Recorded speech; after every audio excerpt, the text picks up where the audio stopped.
नमस्कार दोस्तों, आपका अपने लेक्चर इस बायोलॉजी की क्लास में। अभी ये हम लोग नई सीरीज शुरू कर रहे हैं, NTPC special series.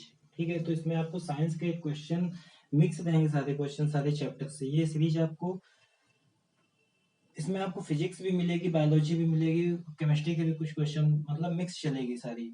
NTPC special series रहेगी ये, ठीक है। और इसमें वो जो आपका सब्जेक्ट वाइज चल रहा है वो तो अलग चलता ही रहेगा। यहाँ पर आपको सिर्फ क्वेश्चन कराए जाएंगे, उनकी प्रैक्टिस करवाई जाएगी, ठीक है। और सोल्यूशन आपको साथ में बताया जाएगा हर एक क्वेश्चन का, तो ये पर डे चलेगी। और ये पुराने क्वेश्चन, आए हुए क्वेश्चन, और सब अच्छे अच्छे क्वेश्चन हैं। तो कोई भी क्वेश्चन ऐसा नहीं जो फालतू का पड़ा हो इसमें। सारे अच्छे क्वेश्चन ही है, पहले आ चुके हैं और आने के चांसेस हैं। वो क्वेश्चन सारे इसमें डाले गए हैं, ठीक है। और वो जो आपकी दूसरी क्लास चल रही है वो पर डे चलती रहेगी उसी हिसाब से। तो जिसको सब्जेक्ट वाइज पढ़ना है वो वहां पे पढ़ सकता है पूरा बेसिक के साथ में, और क्वेश्चन की सीरीज की प्रैक्टिस यहाँ से कर सकता है, ठीक है। तो चलो शुरुआत करते हैं इसकी। तो आपका जैसे पहला क्वेश्चन इसमें दिया हुआ है कि पादप और जंतु आपस में कैसे भिन्न है, प्लांट और एनिमल आपस में कैसे डिफरेंट है। पहला है प्रचलन, तो इसको इंग्लिश में बोलते हैं लोकोमोशन। दूसरा है उपापचय, इसको बोलते हैं मेटाबॉलिज्म। तीसरा है स्थानीय वृद्धि, इसको बोलते हैं लोकलाइज्ड ग्रोथ।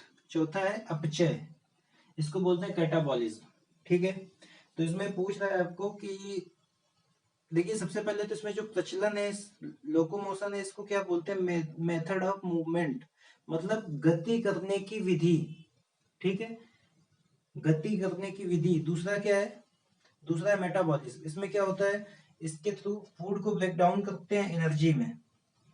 इसके दो प्रोसेस होते हैं, एक तो एनाबॉलिज्म, दूसरा कैटाबॉलिज्म, ठीक है। तीसरा आपका दिया है लोकलाइज्ड ग्रोथ।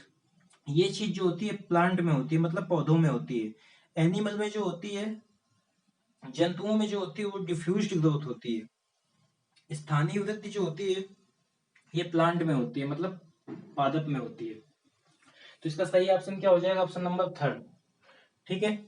इसके बाद आपका अगला क्वेश्चन, इस पे आते हैं। पूरा जो क्वेश्चन बताने लायक होगा जिसका आंसर, उसके मैं एक एक ऑप्शन आपको बता दूंगा। बाकी जो डायरेक्ट है तो उसको डायरेक्ट आंसर करेंगे उसमें, ठीक है।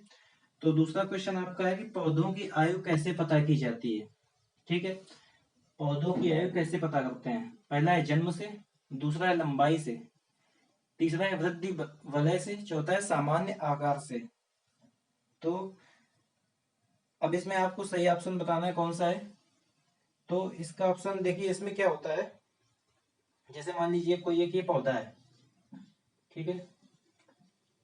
ये कोई एक पौधा है, इसका हमने ये इतना इतना पार्ट ले लिया, और इसको लेके फिर ऐसे करके देखते हैं गोल, मतलब, ठीक है। तो उसमें तो एक तो बीच का पार्ट हो गया, ये हो गया सेंटर हो गया, ठीक है। और इसके आसपास रिंग शेप में बना होगा, हल्का हल्का रिंग शेप में होगा, ठीक है। तो इसको क्या बोलते हैं, ये जितने भी होते हैं इनको हम जब काउंट करते हैं ना, ये जितने रिंग शेप में होते हैं, आपने देखा होगा लकड़ी को काट के जब पौधे का काटा जाता है उसके बाद ये रिंग शेप में होता है, इनको काउंट करते हैं जब हम लोग।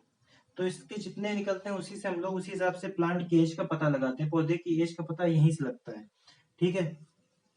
अब मान लीजिए अगर एक चीज और इसमें, जैसे मान लीजिए कि ये जो आपने पार्ट लिया इसका, ये सेंटर हो गया, और ये रिंग काफी पास पास में है, मान लीजिए बहुत पास पास में है। फिगर सही नहीं बन रहा है, लेकिन आप समझ लीजिए अगर बहुत पास पास में है तो इसका मतलब क्या है, कि अगर ये रिंग पास पास है तो इसका मतलब हो जाएगा कि पानी की कमी रही है।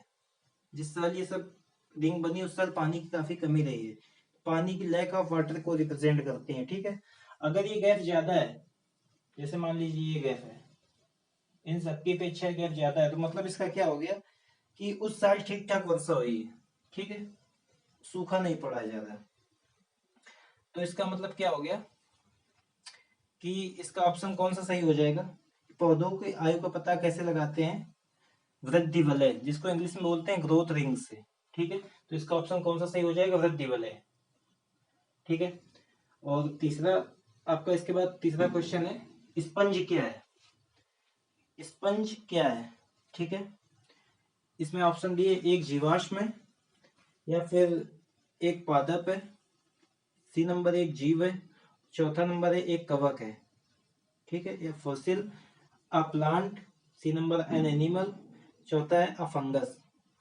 तो स्पंज को हम लोग जिस फिल्म में रखते हैं ना, उसको बोलते हैं पोरीफेरा। पोरीफेरा, जिस जिस फिल्म में स्पंज को रखते हैं उसको बोलते हैं पोरीफेरा, ठीक है, पोरीफेरा। और इसमें जो तीन जीव आते हैं, कौन कौन से, एक तो आपका हो गया स्पंज हो गया, दूसरा कौन सा हो गया स्पॉन्जिल, ठीक है, और तीसरा आपका कौन सा हो गया साइकेन, ठीक है। ये तीन जीव इसी में आते हैं पोरीफेरा में। तो इसमें आपका स्पंज इसी में आता है, तो फिर कौन सा हो गया आपका, इसका ऑप्शन कौन सा सही हो गया। इसमें एक जीव, स्पंज क्या है, एक जीव है। तो पोरीफेरा में ये तीन जीव आते हैं, स्पंज, स्पॉन्जिल और साइकेन, ठीक है।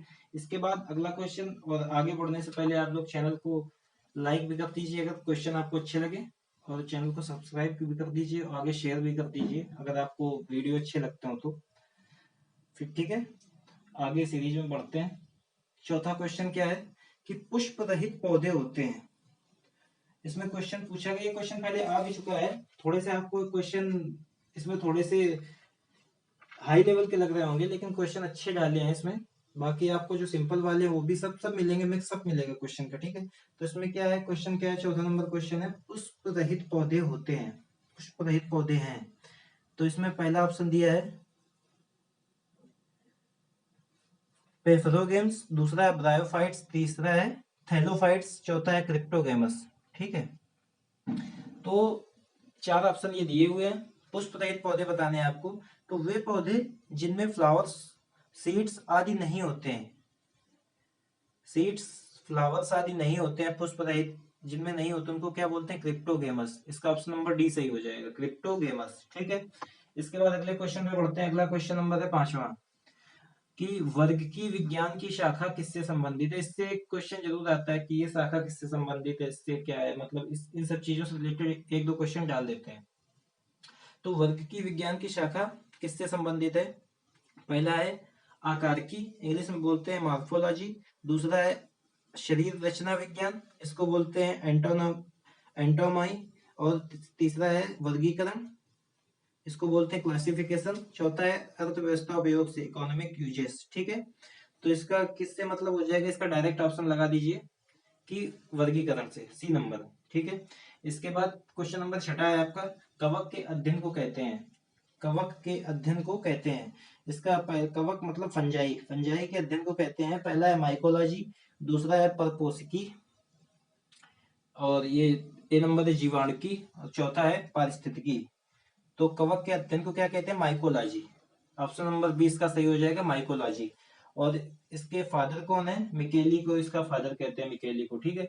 तो ये 6 क्वेश्चन हो गए। इसके आगे एक सीरीज फिर पढ़ते हैं हम लोग इसी में, और आगे कंटिन्यू करते हैं। तो अगला क्वेश्चन है हमारा कि दर्द निवारक औषधि के रूप में प्रयोग करते हैं। जो दर्द, इस टाइप के क्वेश्चन भी आ जाते हैं, औषधि के रूप में किस चीज का प्रयोग करते हैं, ये क्वेश्चन भी आ जाते हैं काफी कई बार। और रेलवे तो क्वेश्चन घुस घुस के पूछता है काफी अंदर तक, ठीक है। तो दर्द निवारक औषधि के रूप में किसका प्रयोग करते हैं, पहला ए नंबर है राइसडोनेन, दूसरा है बुप्रोपियन, तीसरा है ट्रेमडोल, चौथा है फॉलिक एसिड। तो इसका सही ऑप्शन जो आपका है सी नंबर है, ट्रेमडोल, ठीक है। इसके बाद अगले क्वेश्चन पे पूछते हैं, क्वेश्चन नंबर 8 पर, कि मधुमेह प्रतिरोधी दवा के रूप में किसका प्रयोग करते हैं। मधुमेह प्रतिरोधी दवा के रूप में किसका प्रयोग करते हैं।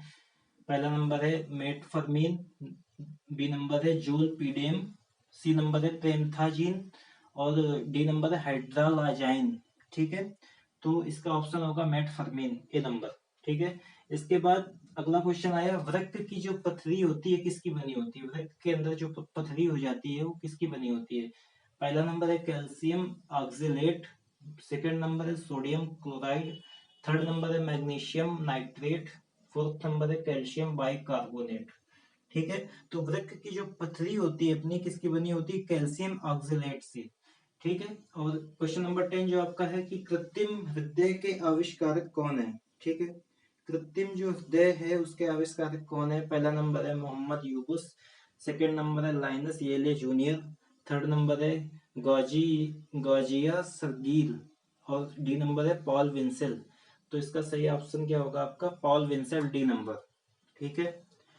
अगला क्वेश्चन है कि प्रतिजैविक के रूप में प्रयोग की जाने वाली औषधि है। प्रतिजैविक के रूप में किस औषधि का प्रयोग करते हैं। पहला नंबर है metformin, second number ranitidine, third number azithromycin, fourth number ibuprofen. तो इसका सही ऑप्शन क्या हो जाएगा, एजिथ्रोमाइसिन। ठीक है, थर्ड नंबर जो है।